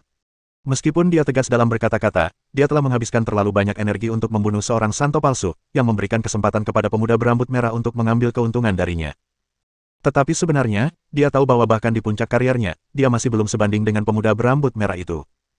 Sebelum jalan 5 elemen yin yang selesai, dia tidak dapat menghancurkan jalan luar angkasa milik pemuda berambut merah itu. Namun, di hadapannya, Xiao Chen dengan mudah melukai pemuda berambut merah itu dengan serius. Jalan angkasa yang sebelumnya tampak hampir tak terkalahkan baginya, ternyata begitu rapuh di tangan Xiao Chen. Bab 1459. Orang-orang di sekitar yang mengepung Ouyang Yi jelas terkejut dengan pertempuran di pihak Xiao Chen dan ragu-ragu sejenak. Orang itu benar-benar mengalahkan pengendali luar angkasa. Itu Xiao Chen, pemimpin aliansi Xiao. Seberapa kuat dia? Setiap kali aku melihatnya, rasanya dia sedang mencapai puncak baru. Jangan jadikan dia musuh. Banyak jenius yang keluar dari kota Beiwang mulai gemetar ketakutan di hati mereka. Saat Xiao Chen pertama kali muncul di kota Beiwang, dia masih orang yang tidak dikenal dan tidak seorang pun mengenalnya.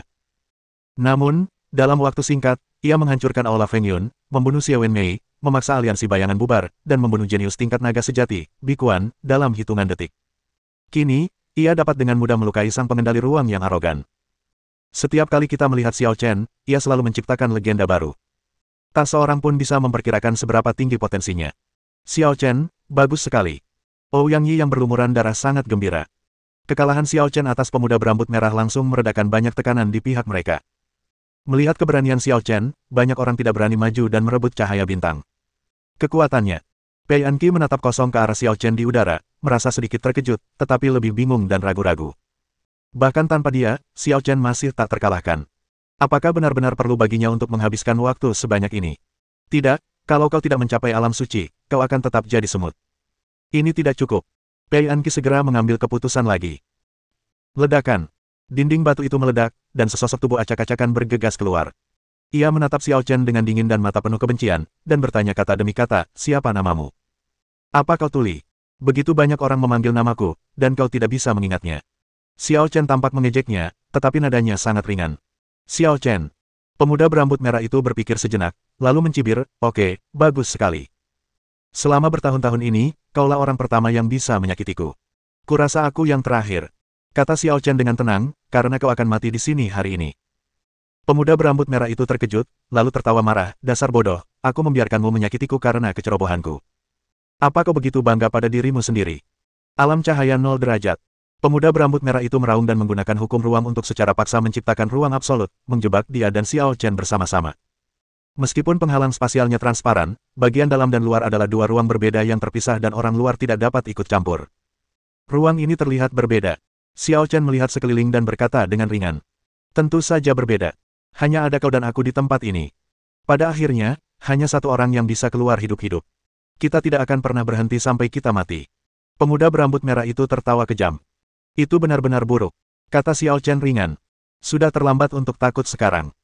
Aura dao di sekitar pemuda berambut merah itu meluas dengan cepat, dan 99 jejak jalan yang sama seperti si Hongyan terbentang. Tiap tanda melambangkan pemahaman akan jalan agung. 99 adalah angka ekstrim, yang melambangkan puncak pemahaman suatu jalan agung tertentu. Pemuda berambut merah telah mencapai puncak pencerahan tentang jalan luar angkasa. Mati. Pemuda berambut merah itu sangat marah dan penuh kebencian, dan melancarkan serangan ganas pada Xiao Chen. Di alam cahaya 0 derajat, setiap pukulan dan telapak tangannya mengandung kekuatan yang mengerikan, tidak lebih lemah dari hukum yang lengkap, dan memiliki kemampuan untuk menghancurkan dunia. Tetapi Xiao Chen, bagaikan gunung yang tak tergoyahkan, berhasil menerobos pertahanan dan tetap kokoh dalam posisi tak terkalahkan. Sial, ada apa dengan orang ini? Pemuda berambut merah itu menjadi semakin ketakutan saat pertarungan berlangsung. Entah kenapa, ia selalu merasa Xiao Chen linglung. Meskipun sedang bertengkar dengannya, pikirannya tidak tertuju padanya, melainkan pada pihak lain. Di pihak Ouyang Yi, kekuatan Xiao Chen membuat banyak orang ketakutan, tetapi masih ada beberapa orang yang menonton dan siap bergerak. Ouyang Yi tidak berani mengambil inisiatif untuk menyerang, tetapi hanya bekerja sama dengan Leng Wulei dan yang lainnya untuk menjaga suatu area dan mencegah orang lain merebut Xingmang. Padahal dalam hatinya dia masih menyimpan beberapa keinginan. Xiao Chen benar-benar sangat menghormatinya dengan memberinya harta yang begitu berharga. Bagaimana jika dia tidak bisa menyimpannya? Haha, akhirnya aku mendapatkan aura heksagram. Tiba-tiba, sesosok berpakaian putih terbang dari kejauhan, ekspresinya penuh kegembiraan dan kegembiraan. Sekelompok sampah, keluar dari sini. Heksagram itu tepat di depannya. Pemuda berbaju putih itu tak mampu mengendalikan emosinya. Ia menjadi bejat dan gila. Ia akan membunuh siapapun yang menghalangi jalannya dengan telapak tangannya. Beberapa pejalan kaki yang tidak bersalah tewas di bawah telapak tangannya yang ganas sebelum mereka sempat bereaksi. Nak, kenapa kau begitu sombong? Seorang santo palsu terpengaruh oleh kekuatan telapak tangan pemuda berbaju putih dan langsung menjadi marah. Kamu juga sampah, keluar. Pemuda berpakaian putih itu pun menghina orang suci palsu itu dan melayangkan tinju pemusnahan. Peng! Tubuh orang suci semu itu tertusuk pukulan, hukum di sekelilingnya runtuh, ia memuntahkan darah dan terbang kemana-mana, lalu menabrak dinding batu, hidup atau matinya tidak diketahui. Pemandangan mengejutkan itu membuat semua orang yang hadir ketakutan. Dari mana monster ini berasal? Bagaimana mungkin dia membunuh orang kuat setingkat Sudosanto hanya dengan satu pukulan? Satu lagi yang kuat.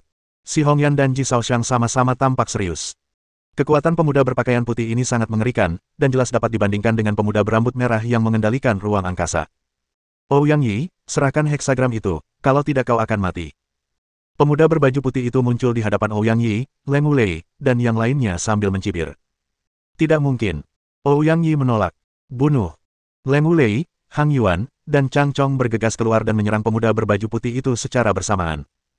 Kamu melebih-lebihkan dirimu sendiri. Pemuda berpakaian putih itu melambaikan tangannya dengan santai, dan kekuatan sucinya yang dahsyat meledakkan ruang angkasa. Engah! Engah! Engah! Leng Wulei dan dua orang lainnya terluka parah di tempat dan terlempar keluar. Karena kau tidak mau bekerja sama, aku akan membunuhmu terlebih dahulu lalu mengambil heksagram itu. Pemuda berpakaian putih itu dipenuhi niat membunuh dan melayangkan tinju pemusnahan lainnya ke arah Ouyang Yi. Pukulan ini bahkan bisa mengalahkan orang suci palsu.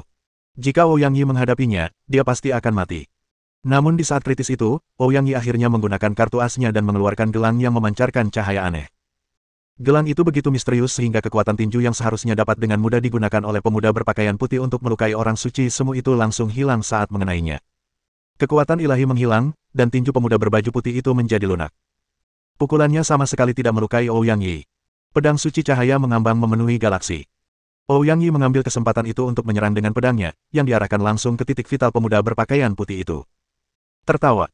Pemuda berpakaian putih itu terkejut, dan bila pedang itu menggores pipinya, memercikkan darah. Hah! Pemuda berbaju putih itu terkejut dan mundur dengan cepat, menciptakan jarak.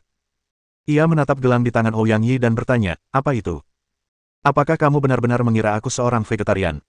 Ouyang Yi mencibir sambil mengangkat pedang berat yang berlumuran darah pemuda berpakaian putih itu, tampak sangat sombong. Ini adalah keterampilan uniknya yang hanya diketahui oleh Xiao Chen. Dia pernah menggunakannya sekali saat dia berhasil menembus level ke-18 puncak Wuya Sekte Zhan Yue. Kekuatan apapun yang menyentuhnya akan menjadi biasa. Kelihatannya seperti harta karun yang bisa menghilangkan kekuatan. Benar-benar bagus. Pemuda berbaju putih itu tersenyum jenaka setelah memahaminya. Tapi harta karun itu tidak buruk, tapi orangnya jauh dari buruk. Kau hanya bisa melawanku, kau tidak bisa berbuat apa-apa padaku. Cukup untuk mempertahankan posisimu. Kita punya ahli lain di pihak kita. Ouyang Yi memahami kekurangan gelang Qiankun, yaitu hanya dapat digunakan untuk pertahanan pasif dan tidak dapat digunakan untuk menyerang. Dengan kata lain, ia dapat bersekutu dengan siapa saja, tetapi ia tidak dapat berbuat apapun terhadap pihak lainnya. Jadi, dia perlu bekerja sama dengan orang lain. Dia bertanggung jawab untuk melemahkan kekuatan musuh, sementara yang lain bertanggung jawab atas serangan itu. Putri Anqi, kau sudah lama menonton pertunjukan ini, giliranmu untuk bertindak. Ouyang Yi memeluk erat pemuda berbaju putih itu dan berteriak, kau pimpin serangan, dan aku akan bertanggung jawab untuk pertahanan. Tak akan sulit mengalahkannya. Kekuatan Pei An kita terduga. Dia bisa membunuh Chu Tianfeng dalam hitungan detik. Aku khawatir dia adalah pria kuat yang levelnya setara dengan Ji Shaoxiang. Ouyang Yi merasa jika Pei An Qi bekerja sama dengannya, dia bisa menyingkirkan semua musuh. Kau bicara soal pakar lain, ya. Pemuda berbaju putih itu tiba-tiba tertawa bercanda. Dia memang pakar, tidak jauh lebih buruk dariku, tapi apa kau yakin dia ada di pihakmu? Adik perempuan, sekarang setelah kamu cukup bersenang-senang, saatnya untuk mulai bekerja, kan? Hah! Mendengar ini, Ouyang Yi langsung waspada dan menyadari ada sesuatu yang salah. Namun saat ini, gerakan mematikan telah tiba dan sudah terlambat. Akhir dari kematian. Dengan kata-kata dingin, Pei An Qi tiba-tiba menyerang, memukul Ouyang Yi dengan telapak tangan dari belakang. Peng! Ouyang Yi sepenuhnya fokus untuk waspada terhadap pemuda berpakaian putih itu, dan dia tidak pernah menduga bahwa Pei An Qi akan menyerangnya dari belakang. Serangan telapak tangan ini begitu kuat sehingga gelang cahaya bintang dan Qiankun terlempar dari tangannya dan diambil oleh Pei An Qi. Bab 1460. Ah! Dihantui oleh kekuatan kematian, Ouyang Yi tiba-tiba menjerit sekeras-kerasnya, seolah-olah dia terbungkus dalam bola api hantu, yang terus-menerus membakar dan menggerogoti hidupnya. Jika gelang Qiankun masih ada, ia akan mampu mengimbangi kekuatan kematian. Sayangnya, gelang Qiankun kini jatuh ke tangan Pei An Qi. Putri An Qi, kamu. Leng Wulei, Hang Yuan, dan Chang Chong semuanya marah dan berteriak, apa yang kamu lakukan? Bukankah aku sudah mengingatkanmu saat aku membunuh Chu Tianfeng sebelumnya bahwa aku akan menggunakan trik ini padanya lain kali? Apa kau tidak mengabaikannya? Pei Anqi mencibir. Ini. Leng Wulei dan dua orang lainnya memasang ekspresi dingin. Pei Anqi memang pernah bilang begitu, tapi bukankah itu cuma candaan? Siapa yang akan menganggapnya serius? Adik perempuan, kau benar-benar kejam. Pemuda berpakaian putih itu menatap Ouyang Yi dan tersenyum nakal. Hehe, kakak senior, aku dapat heksagramnya. Pei Anqi tersenyum lebar, lalu menyerahkan heksagram dan gelang Qiankun itu kepada pemuda berbaju putih itu seolah-olah sedang memberikan hadiah. Adik perempuan masih luar biasa. Puji pemuda berbaju putih itu, matanya tertuju pada bintang-bintang. Kakak senior. Tanya Hang Yuan heran, Putri Anqi, apakah dia kakak senior yang kau maksud? Tentu saja. Kata Pei Anqi. Pemuda berbaju putih itu juga sedang senang. Ia memperkenalkan diri sambil tersenyum, namaku Bai Yiyu. Mungkin banyak orang belum pernah mendengar tentangku, tapi tenang saja. Sebentar lagi, namaku akan bergema di seluruh alam dewa. Leng Wulei berpikir sejenak, lalu melangkah maju dan berkata, aku akan memberimu bola cahaya bintang itu, tetapi kau harus menyerahkan penawarnya untuk menyelamatkan Ouyang Yi. Kekuatan maut, tak ada penawarnya. Bai Yiyu tersenyum dan menggelengkan kepalanya. Siapapun yang terkena pasti akan mati. Apa? Ekspresi Leng Wulei tiba-tiba berubah, dan pisau di tangannya mendidih dengan niat membunuh. Heh, Leng Wulei, kau sudah terluka parah, dan kau masih berpikir untuk menyelamatkan orang lain. Bai Yiyu berkata dengan nada meremehkan, kalau kau berani melangkah maju lagi, aku juga akan membunuhmu. Kakak, benda ini sudah di tangan. Yang penting sekarang adalah kembali dan bertemu kembali dengan Tuan. Benda ini untukmu. Pei Anqi juga menyerahkan gelang Qiankun itu kepada Bai Yiyu. Ini barang bagus, adik junior, apa kau yakin tidak ingin menyimpannya sendiri? Bai Yiyu tidak mengenali gelang Qiankun itu, tetapi ia tahu itu adalah benda suci yang unik, setidaknya setingkat senjata suci. Saudaraku, ada lebih dari ini. Aku punya harta karun untukmu. Pei Anqi mengeluarkan emas kekacauan dan menyerahkannya kepada Bai Yiyu. Guru memiliki api sejati 9 pemisah, yang dapat melebur emas kekacauan dan menciptakan senjata suci. Bukankah kau sedang mencari emas kekacauan? Apakah ini benar-benar Chaos Gold?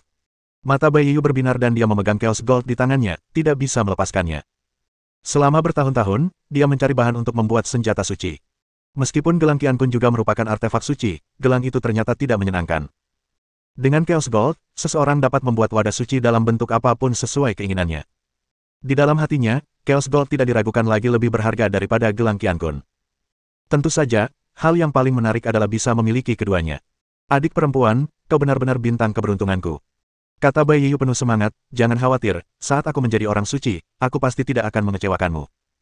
Yah, hanya kakak laki-laki dan guruku yang memperlakukanku dengan sangat baik di dunia ini. Pei Anqi menunjukkan sisi polosnya di depan Bai Yiyu, seperti gadis yang tidak tahu apa-apa tentang dunia. Leng Wulei, Hang Yuan dan Chang Chong terdiam. Meskipun Pei Anqi selalu eksentrik dan bijaksana, mereka juga curiga bahwa Pei Anqi memiliki tujuan lain. Tetapi ketika momen pengkhianatan benar-benar tiba, mereka semua merasa sangat tidak nyaman. Adik perempuan, mereka sepertinya sangat sedih. Kata Bai Yiyu sambil tersenyum, atau karena kamu begitu menawan, mereka menganggapmu seperti anak mereka sendiri. Abaikan saja mereka. Rencana guru lebih penting. Ayo pergi. Kata Pei Anqi dengan nada dingin. Kalian dengar, kan? Lebih hati-hati kali ini. Bai Yiyu mencibir Leng Wulei dan yang lainnya, apa kalian pikir setelah menghabiskan waktu bersama adik junior, kalian benar-benar memahaminya? Di dunia ini, akulah satu-satunya yang paling memahami adik junior. Kau beruntung hari ini. Aku punya urusan penting, jadi aku akan mengampuni nyawamu. Saat kita bertemu lagi nanti, kau akan bertemu dengan orang nomor satu sejati di zaman kita. Nada bicara Bai Yiyu menunjukkan keyakinan tak terbatas, seakan-akan dia mengaku sebagai penguasa era ini dan orang nomor satu yang ditakdirkan pada era ini. Desir. Desir. Bai Yiyu dan Pei Anqi berubah menjadi aliran cahaya dan terbang menjauh dari tempat kejadian. Penuh kebencian. Leng Wulei dan yang lainnya tentu saja marah, tetapi mereka terluka dan mengejarnya hanya akan menyebabkan kematian mereka. Bagaimana kabar Ouyang? Dia pingsan, tetapi kondisinya masih memburuk, dan kekuatan hidupnya berkurang sedikit demi sedikit. Kalau begini terus, cepat atau lambat aku akan berakhir seperti Chu Tianfeng. Apa yang harus kulakukan? Mereka bertiga sangat cemas. Pada saat ini, Xiao Chen tiba-tiba muncul. Xiao Chen, Pei Anqi dikhianati, Ouyang. Tidak perlu bicara lagi, aku sudah melihatnya. Kata Xiao Chen dengan tenang, minggir. Setelah Leng Wulei dan dua orang lainnya pergi, Xiao Chen berjongkok, meletakkan tangannya di perut Ouyang Yi, dan gelombang vitalitas tersalurkan kepadanya. Dalam sekejap, kekuatan maut seakan bertemu musuh bebuyutannya dan lenyap dalam waktu singkat. Vitalitas Ouyang Yi pun pulih dan ia perlahan-lahan terbangun.